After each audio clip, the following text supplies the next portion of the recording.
Siemaneczka, z tej strony Azura i ten zwykły kolejny filmiku. Filmik, którego właściwie myślę, że dużo z was, chyba nawet wszyscy się nie spodziewali. Mianowicie zacznę się bawić w kustomizację lalek. Tak. Szczerze to nie od czego zacząć, ale od jakiegoś czasu zaczęłam oglądać filmy z kustomizacji lalek. Szukałam swoje lalki i kolekcja lalek składa się tylko chyba, nie wiem, z 4 aktualnie. To są lalki z mojego dzieciństwa. To jest jedyna, która właściwie, jak widać, jest w niefajnym stanie i myślę, że by się cieszyła, gdyby dostała właśnie jakąś nową fryzurę. To będzie mój królik doświadczalny. I zobaczymy, co z tego wyjdzie. Zrobiłam jakby parę projektów na temat tego, jak chcę, aby ta lalka wyglądała. Dobra, proszę pani, pora panią rozebrać.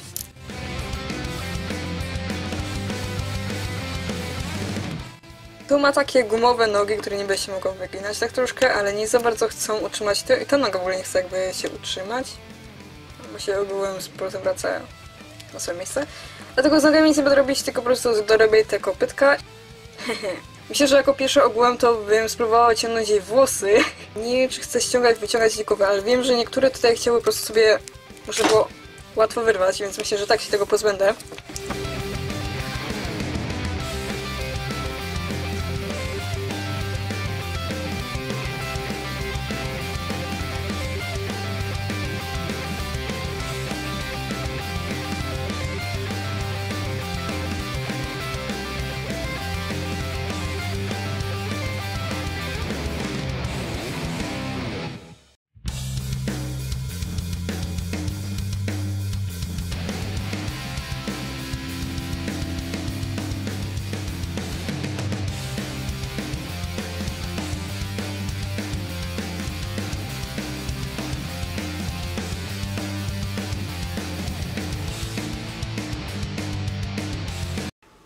Hej! Witam was w dalszej części tego filmu, która jest nagrywana rok później. Ostatnio właśnie robiłam porządki w folderach i zauważyłam, że w styczniu tego roku zmontowałam tamtą część tego filmu, która była tylko właśnie przykładowaniem tej lalki, a w czerwcu tamtego roku właściwie zabrałam się za tą lalkę, a kończę ją w czerwcu następnego roku. Dalej oczywiście zrobię z niej właśnie fauna. Zrobiłam to taki jakby projekt. Troszkę nie jestem jakby aż tak bardzo zadowolona z tego projektu, ale no jest trochę mi brakuje to jakby jakichś kolorów, ale jednocześnie nie chcę dawać jakichś akcentów kolorów, bo nie. Chcę, aby to była taka bardziej naturalna postać, ponieważ mam już innego fauna zaplanowanego, który będzie fioletowy, inne kolory, jakieś magiczne i tak dalej, a tu chcę, aby było bardziej naturalnie. Tu akurat to będzie bardziej wymieszane z kolorem właśnie takim podobnym, jaką mam wełnę z tego koloru oraz właśnie tymi ciemnymi na włosach, to będzie tak wymieszane. Także no, zabieramy się do roboty.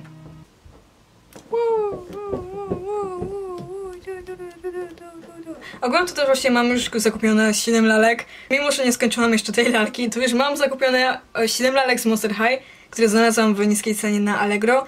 I mam już projekty na 2 z nich. Chciałam dodać do tej lalki artykulację w łokciu, aby ją można było fajniej pozować do zdjęć. Chciałam użyć do tego metody od Delightful, ale ze względu na brak odpowiednich narzędzi oraz że ręce lalki są gumowe, to postanowiłam użyć metody od Hextian. Czyli przecięłam ręce w łokciu, zrobiłam otwory używając pinecki i wbiłam drut.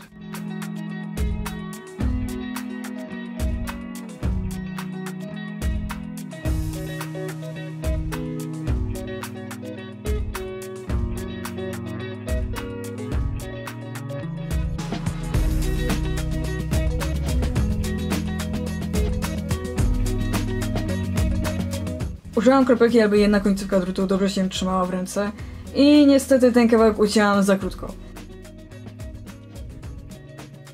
Dałam nowy i wszystko ładnie działa.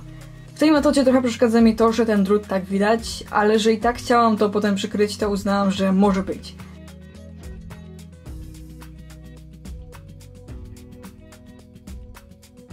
Jednak nie na długo ładnie działało. Ręce często odpadały, gdy je zginęłam bądź przemieszczałam lalkę, dlatego postanowiłam je ze sobą zszyć.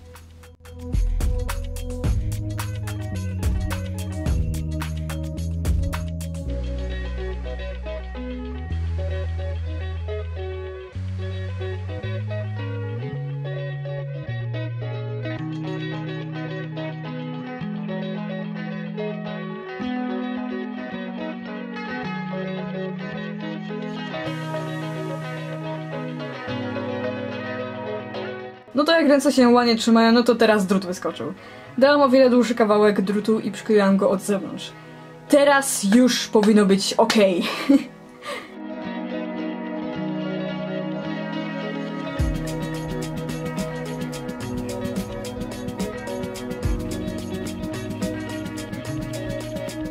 Reza zrobione, czas na uszy i rogi. Dobrze w sumie, że odcięłam jej te uszy, bo przydadzą się do następnego projektu. Nie wiedziałam, jak wygląda sytuacja z szyją i czy ciężko będzie ze ściąganiem i zakładaniem głowy, więc postanowiłam po prostu wyciąć otwór.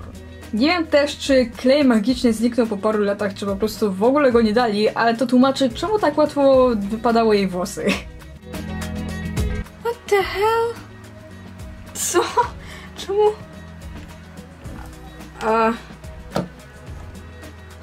Ale masz pusto w głowie. Z rutu zrobiłam podstawę pod uszy i rogi i przy okazji klejenia zdarzył się mały wypadek. Zapewne wielu z was zna z własnego doświadczenia stwierdzenie: robiłam to już tyle razy, nic złego się nie stanie. I wtedy wszystko złe się dzieje. Chciałam tym klejem skleić drut od środka i uszkodziłam sobie biurko, twarz lalki i palce. Oczywiście najbardziej bolało mnie to, że uszkodziłam twarz lalki. Nie byłoby problem, gdybym chciała ją pomalować, ale że chciałam zostawić taka, jaka była, no to trochę mi przeszkadzało to, ale no już trudno.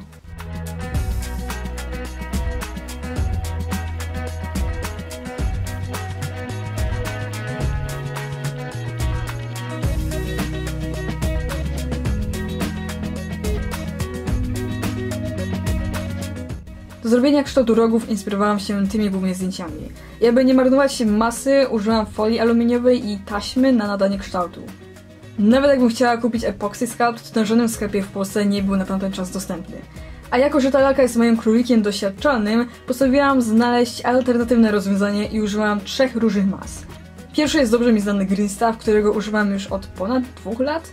Ten akurat kawałek mam od ponad roku i już nawet przy pierwszym wtedy użyciu miał w sobie takie grudki, co nie zdarzało się przy poprzednich moich zakupach. Działa poprawnie, ale nie wiem, czemu ma te grudki. Drugą masą jest Fimo Basic Air Dry Clay. Niedawno kupiłam i pierwszy raz używałam. Bardzo łatwo się używa i fajnie się ze sobą klei. Też bardzo łatwo się wygładza używając do tego wody. Takie masy po wyschnięciu są bardzo lekkie, więc to jest na plus, żeby to dawać na głowę, ale i też to może być minus, ponieważ o wiele nie są tak wytrzymałe jak na przykład właśnie z Green Stuff czy Epoxy Sculpt. Plus oczywiście jest tego o wiele więcej niż na przykład Green Stuffu i jest o wiele tańsze.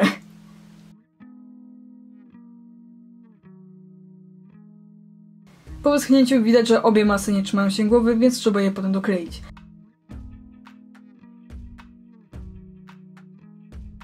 Fimo bardzo łatwo wygładza się samym bloczkiem pilarskim, natomiast do Green Stuff przydałby mi się już tutaj Dremel, którego aktualnie nie posiadam. Dlatego też postanowiłam dokończyć rogi i uszy z Fimo.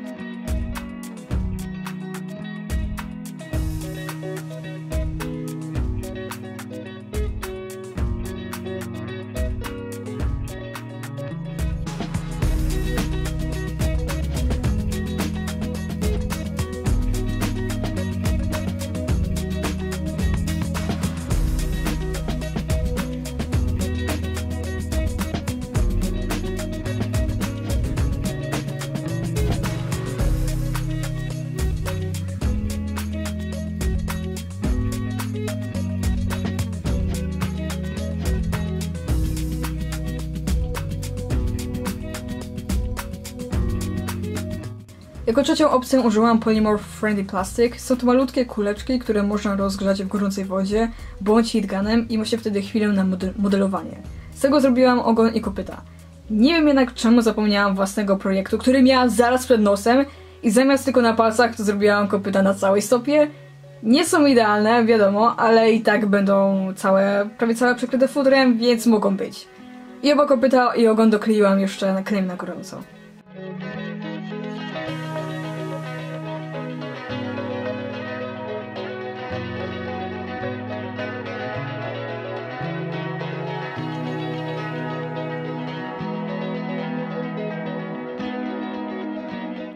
Malowanie! Na elementy z plastiku nakładam warstwę białego gesso, a następnie używając farb Allegro Stamperia maluję wszystkie dorobione elementy.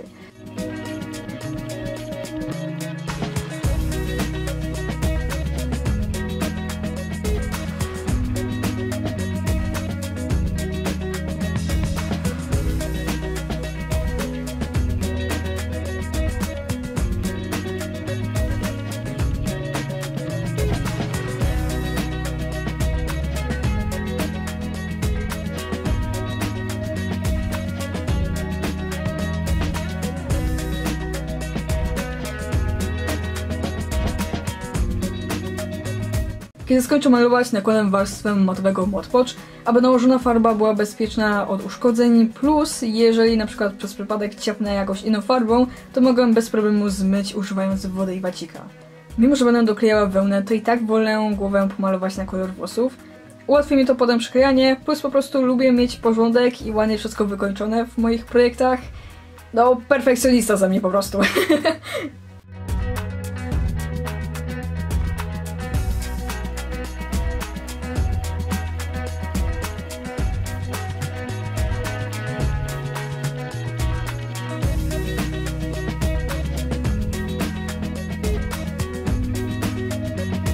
Ten oraz niebieski pędzel, który później pokażę, kupiłam na AliExpress.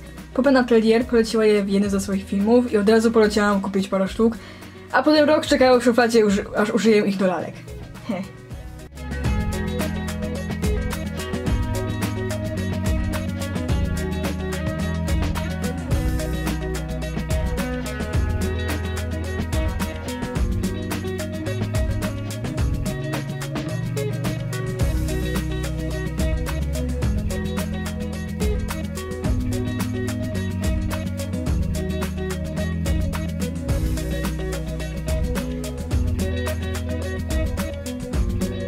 Czas na twarz! Odkąd postanowiłam przerobić tę lalkę, miałam dylemat, czy kupić MSC, czy zacząć tylko od farb akrylowych. To też jest jedna z przyczyn, przez które tak długo zajęło mi zabranie się za tą lalkę. Zdecydowałam się jednak na akrylę, aby sprawdzić, czy malowanie twarzy mi jakkolwiek wyjdzie oraz czy będę dalej chciała robić repainty. Planuję teraz zakup Dremela, aby móc zacząć robić modyfikacje w następnych projektach, a potem zamówię MSC, aby mogła pójść o krok dalej i móc używać kredek oraz pasteli. Plus parę moich projektów i tak wymaga zmiany koloru skóry.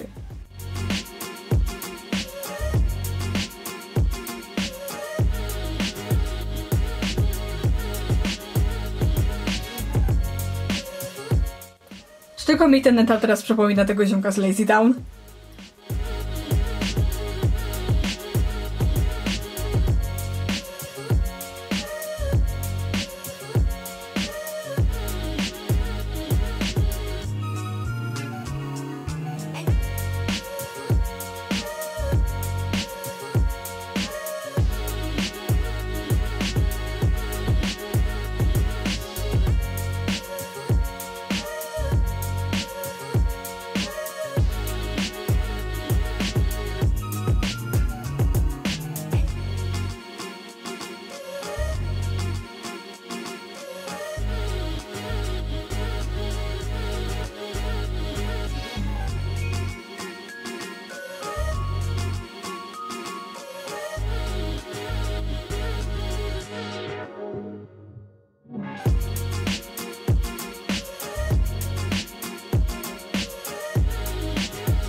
Nie mam pojęcia, gdzie zniknęły mi nagrania z brwi. Możliwe, że zabrakło mi wtedy już miejsca i aparat ich nie nagrał. Jak na pierwszy raz jestem mega zadowolona, jak to wyszło. Wiadomo, że jakieś tam nierówności są. Jedno oko i brew są lekko wyżej od drugiej, ale i tak nie jest tak źle.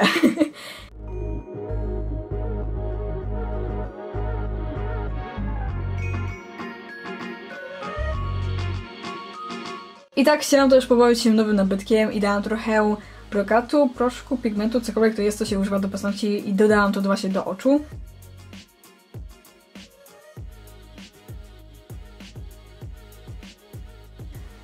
O tak, teraz dopiero jestem zadowolona z efektu końcowego. Niby tylko 2 kropki, a jednak tak dużo tutaj dodają.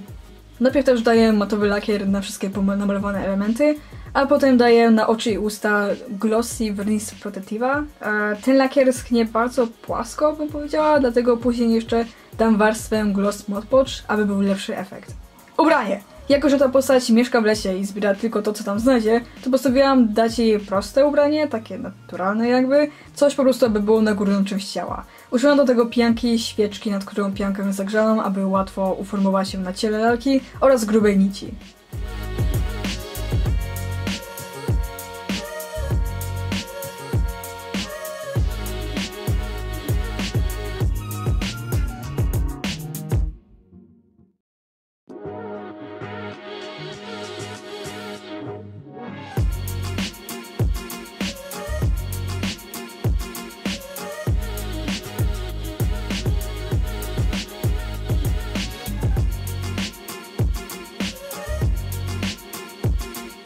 Teraz przez to, co zrobiłam, artykulacja w łokciach straciła jakoś 80% ruchu. Nie miałam brązowego, rozciągającego się materiału, a futro chciałam dać tylko na tył łokcia, więc przykleiłam sztywny brązowy materiał, aby zakryć nici i drut. Nie mam stojaków na lalki, a jako, że nie chce mi się ich kupować, wolę ten hajs wydać na lalki, więc postanowiłam, że do każdej lalki będę sama robiła stojak. Co w tym najlepsze, to że kolejna ciekawa rzecz do tworzenia oraz każda lalka będzie miała indywidualny stojak odpowiadający tematowi danego repaintu. Zapewne zrobię też jakieś mniejsze, które będą trzymały lalkę tylko w udzie, aby lepiej wyglądało to na zdjęciach. I użyłam tutaj patyka, bo mam ich tonę w pudle, jest wytrzymały oraz idealnie się nadaje do leśnego tematu tej lalki. Podstawę zrobiłam ze sztywnej pianki foam board.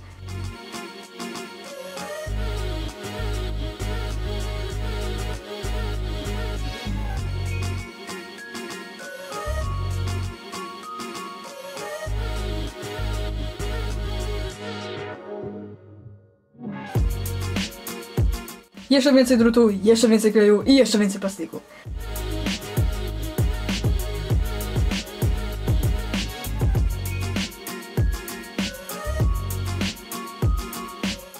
Nie wiem, czy było to konieczne na takim małym kawałku, ale gdy dawałam farbę i klej w płynie na rozmiary A4 pianki, to potem się wyginała na bokach. Chciałam zobaczyć, czy jak dodam folię oraz papier, to czy wtedy podstawa będzie zostanie płaska i wykończyłam to metodą papier mache, jeżeli tak to się wymawia.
Włosy i futro.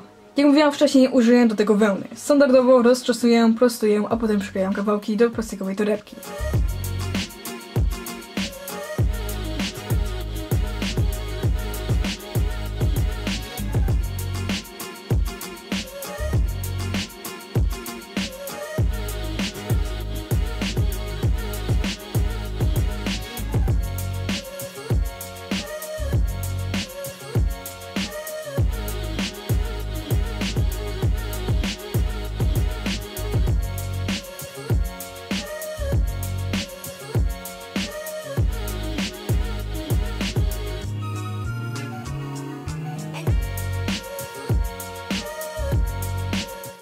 I to sobie przypomniałam, że miałam te dwa kolory zmieszać. Zdecydowanie wolę włosy z wełny niż gotowe, jeśli chodzi o lalki, więc zapewne większość moich lalek będzie miała wełnę na głowie.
tu skończyło mi się futro.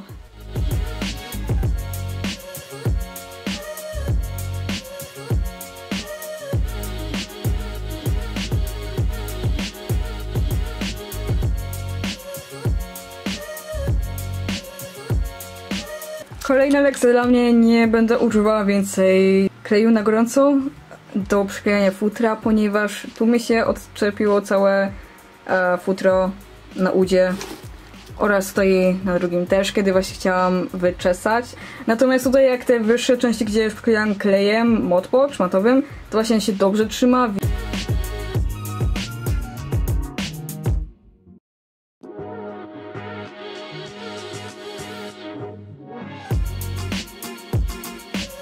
Z początku chciałam wszystko przeciąć nożykiem, ale szybko jednak przeszłam na małe nożyczki.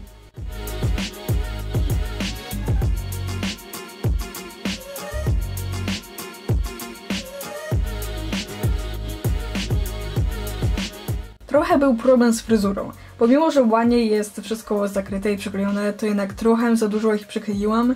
Chciałam, aby była duża objętość, ale trudniej było potem ze stylizacją.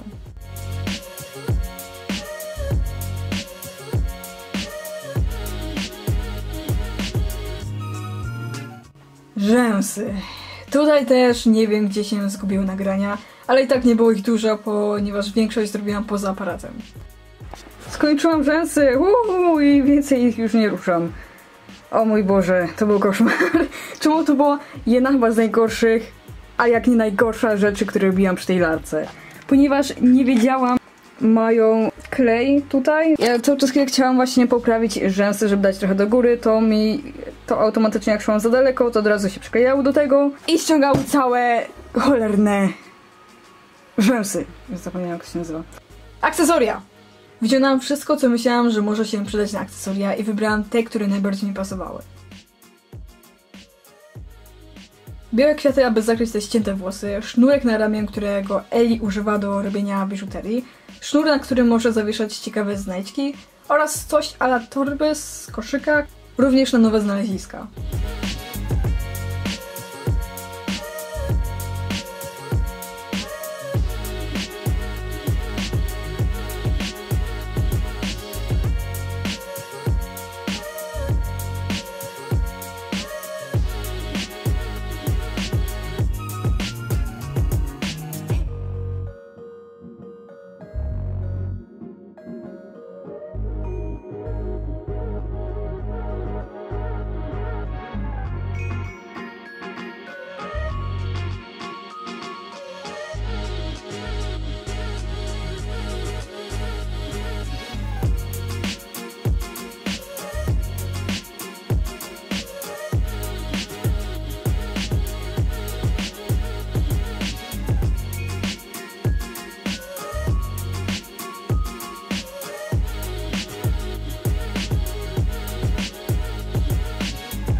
Tak oto prezentuje się lalka i jestem mega szczęśliwa z efektu końcowego.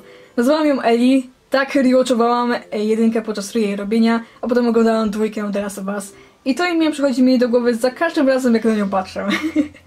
Mam nadzieję, że ten filmik wam się spodobał. Nie był to cosplay, ale jakiś rodzaj tworzenia postaci, akcesorii i tym podobne już był. Możecie też napisać, co sądzicie o repaintach lalek, czy może sami je robicie oraz jeśli jesteście chętni zobaczyć moje następne projekty, to zapraszam na mój nowy kanał oraz Instagram Azurson Dolls. Jeszcze nie wiem, czy zostanę z tą nazwą, czy ją zmienię, ale na razie taka jest. Także to było na tyle w dzisiejszym filmiku. Mam nadzieję, że odcinek wam się podobał. Do zobaczenia w kolejnych następnych filmikach. Na razie.